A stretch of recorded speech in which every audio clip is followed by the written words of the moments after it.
years, I'd say, till about 1962. After that, I was over 18 years of age, and I decided that the pub was warmer than being in here, you see. This is the old youth club that I used to go to in the early 60s, basically. As you can see, a lot of it has changed as far as I remember. The door originally used to be in that far corner there. And where you can see the brick at the back, the original brick, that was the original wall that all the way went down. This is all modern all the front. It's not the original, the place I remember. Now, this is a totally different thing than I remember. This mezzanine wasn't here. Kitchen's gone, bricked up.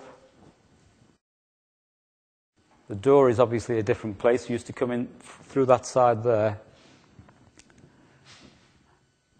You know, I hardly remember what the windows were like. I didn't realise they were that big. I thought they were smaller than that. Where was the record player? The record player we used to have was in the corner there. The Dansette record player was on a little bench in that corner. We had the same scenario every time we came in. We came in, sat down, we put the records on, we made a cup of tea. We lasted till about 9:30 and then, 10 o'clock, and then we'd go. The records we used to play in the early 60s would be The Drifters, Save the Last Dance for Me, Cliff Richards. We even played the old Move It records and Living Doll and things like that.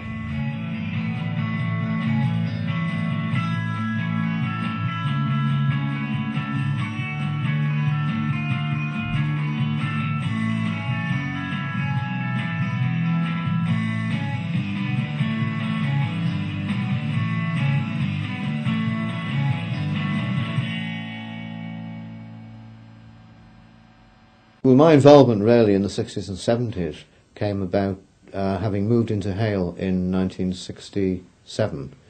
There were two massive developments in the village, mainly the Wimpy and the Melvin Kellner estate. Prior to that, it was a very, very small village. So there was really no need to worry about the youth of the village.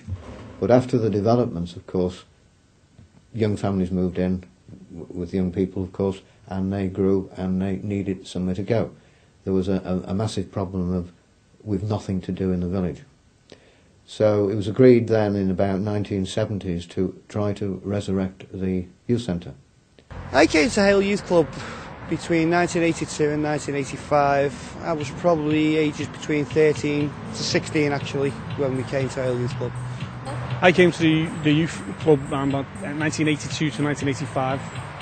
The youth leaders when I was at this youth club there was Betty Hughes, there was a guy called Wilf, and there was also Irene Murphy used to help out occasionally, and a woman called Lynn who made the best coffee ever. Now in the 80s, God, we were all wearing Farah, Ben Sherman and Pringles mainly. That was the fashions, and kicker shoes, wasn't it? Yeah. Or Adidas shoes, long wasn't hair it? when we had yeah, we all had long hair at the back. When we had it. Sides cut there and long hair at the back. I know it's hard to believe now, but we all had long hair. Many girlfriends. See, I can tell the truth and say no, but mouth lies. I don't know, I met quite a few girlfriends in them them youth club discos and that. Yeah, we had girlfriends in there. Like I say, the girlfriends used to come down from Widnes and that, and we'd all meet up in the youth club, yeah. We were instrumental in getting the youth club going again, because it had probably not been active for about 4 or 5 years, I think, when me and Mike got involved. We can't get anybody to take over from us. History is important to the village, and this is probably, one of the oldest buildings in the village.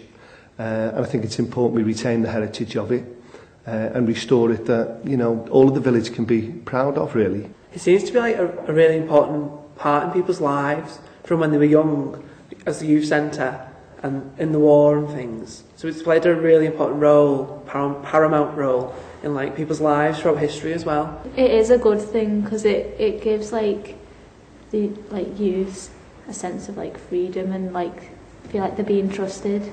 And you always hear people the older generation always saying about youth being out on the streets, then why not spend some money helping them to get off the streets? I think that if we get the grant and it gets done up properly, that more people would want to use it, and it would be homely and people would want to come here and they wouldn't think, oh, it's cold, we don't want to go there. And I think that more of the youth will come here as well. Be good for like, you know, the younger children and stuff. Somewhere to go, you know, like, instead of being out on the streets in the cold, somewhere you can come and play and learn and stuff like that. I started using the club about 4 years ago because I come in and it was a good little space. We got the mat was perfect in there and the nice people who run it. So, you know, good. And hopefully it gets done up, it'll be nice for the kids in the local area. As you can see, they're all here, so. I hope in the future that this building gets revamped and rebuilt, and it's going to be a jewel in Hale's crown. And they have good management, and they get, you know, it really does work properly for them. There could be more facilities inside, you know, like more friendly for like anybody in the village or outside to come inside and feel like warm, friendly and welcomed. They do need somewhere to go, and they need sort of taken under a wing in a nice sort of way. It looks like it has a lot of potential. It could be a great place, but it just needs the help. I hope it goes back to the popularity that we had. I mean, when we were here, it was a great club. Everyone was friendly. We had great times here. You know, it kept us off the streets. I want to be a really modern building, encompassing all the heritage features that it's got, keeping its history, but making it a place where young people can come of a day, of an evening, so they don't have to hang around on streets. So they've got somewhere where there's lots of facilities for them, and basically so that they're in a safe and secure place. It's so important for young people to have their own space, really. It's not been active for about 2 years now, and I think it's long overdue that we do provide something for the young of the village, something they can be proud of, you know, that they can get involved with. And if you've ever been involved in youth the clubs yourself, you know it's a very important facility. You know, you learn together as a group, you develop, you know, you get involved in projects, and I think they're important characteristics that young people carry on into their adult life, you know. So that's certainly our vision, that. And the kids of the village are great, I have to say, you know, the enthusiasm and the energy of them, you know, and we just need to get that vibrancy back into the building, I think, you know, breathe a bit of new life into it.